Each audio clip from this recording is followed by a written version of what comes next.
Hi, Wendy Hinman here with the Daily Hope. We're in Proverbs 18 today. And let me ask you this question. Sometime this week, have you said something that you've regretted? Or you've said to somebody, I didn't mean it that way?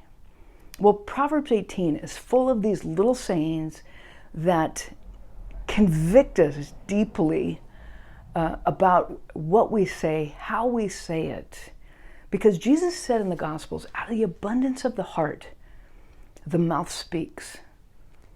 And there's a spiritual principle that the natural comes first and then the spiritual.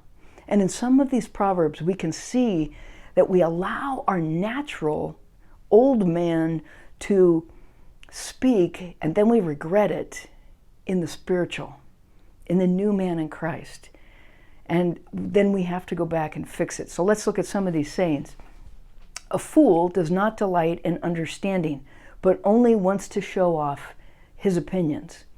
You can't get very far down in any commentary section, any comment section on any social media before you see yourself doing this or someone else. They're not understanding. They're just spewing their opinion. Or this one, a fool's lips lead to strife and a fool's lips lead to strife and his mouth provokes a beating. This describes every bar fight ever. Let me say it again. A fool's lips lead to strife and his mouth provokes a beating. We see this on the sidelines of a game where someone's just full of themselves and they spit it out, and then somebody wants to come against it. Then there's this one, the one who gives an answer before he listens. This is foolishness and disgrace for him. This one really convicted me because I can tell you, I could give you some specific examples this week of one with my husband, one with a friend, where I was listening, well, I thought I was listening, but just far enough that I thought I knew what he was going to say, and then I said what I was going to say, and then he finished, and then I felt like a fool, and I had to apologize. Or there's this one.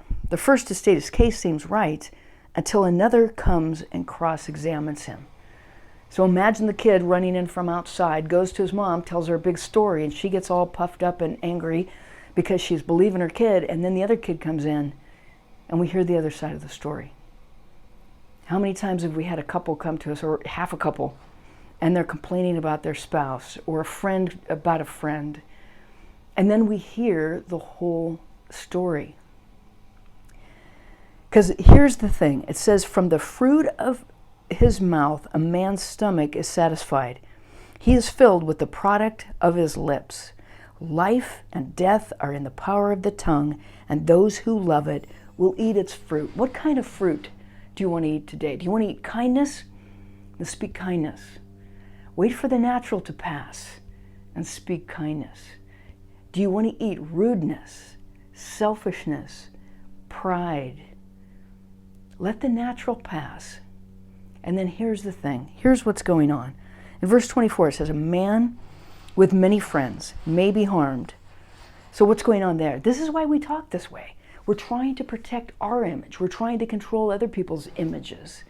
We're trying to create this story that we can control and we can't. But it says there's a friend who sticks closer than a brother.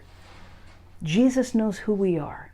He wants us to come and be taken up, our identity, into him, so that we don't have to be out there controlling with our tongue, with our words, other people and our image. It says in verse 10, the name of the Lord is a strong tower. The righteous run into it and are protected. Just be at peace in who you are in Christ. And here's the final thing. If you're going to give someone a piece of your mind today, let it be Jesus. Let it be Jesus. Wait for the natural to pass. Give them that piece of your mind, but give them Jesus. God bless.